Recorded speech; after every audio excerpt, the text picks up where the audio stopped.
Changes to the definition of close contacts is on the cards, but for many businesses, it's already way too late. Celebrity chef and owner of Asian restaurant Some Young Guys in Noosa, Matt Sinclair, he joins us, but he was forced to close his doors after 23 of his staff were ordered to isolate. Matt, good morning to you.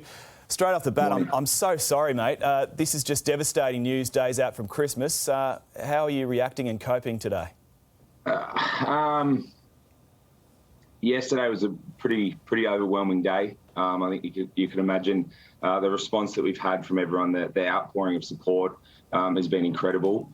But I think that was just a small part of helping us all process what has happened and how we're going to navigate moving forward to keep our business and for everyone else that's in this situation to keep opening those doors. Is it something that you ever imagined happening? I mean, could you brace for it?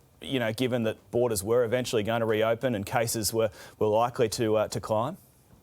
Well, I think a reassessment of the rules are how it pans out at the moment. Essentially, we would have to have twice the size of our crew basically on hand as a backup to come in when these scenarios occur. The way that it's happened, there was a close contact, so everyone that was there on that shift, being like 24 people, is taken out of the game for 7 days. So the only way to counteract that would for us to have a standby team of the same amount to be able to come in and just keep it rolling. Otherwise, it's shut down every time. So you would have spoken to a lot of other sort of business owners in Queensland. Yeah. How are they coping? I mean, what as a collective would you like to see happen, or what needs to change?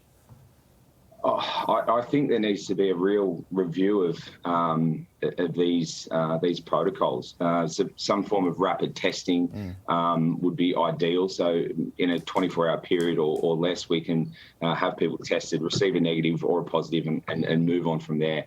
But being told that you've got to go and have a test and then isolate for 7 days, irrespective of the outcome, positive or negative, is just insanity. This time of year, when we've had so much time to view what's happening in New South Wales and Victoria, and how they've managed to sort of get going again, I don't know how we haven't come up with that response and didn't have that as a part of the roadmap before we opened the floodgates. So I'd imagine you've already taken a fair old financial whack. I mean, how does your business cope going into 2022? Look, funnily enough, during the period that the borders were shut, we seemed to just hum along and tick along okay. But this is go time. This is the year that we were expecting to have one of the most enormous Christmas trades. We were G'd up for that. We were told this is what's going to happen. Queensland's going to be going off. Restaurants are going to be full. Cafes are going to be full. The beaches are going to be packed. That was like the old Noosa that we were looking forward to. And that's been stripped from us as a starter. And now everyone out there that I've spoken to in this community is just full of fear and anxiety as to when they're going to get the phone call to be removed from this season. And that's a lot of businesses have looked forward to this to really recover losses that they've had over the last couple of years. When do you think you'll reopen, Matt?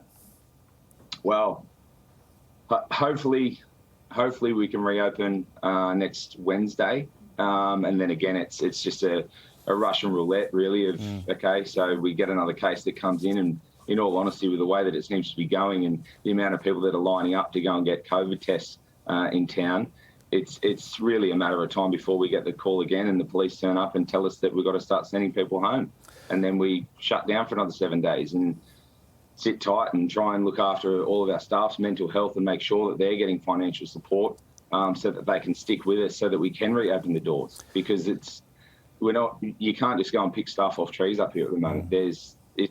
It's tough. It's a real shortage. So that also adds to the difficulty of being able to keep the business going. Hey, Matt, look after yourself. Thanks to you and all your staff, and we'll see you in the new year. Thank you very much. Merry Christmas, guys.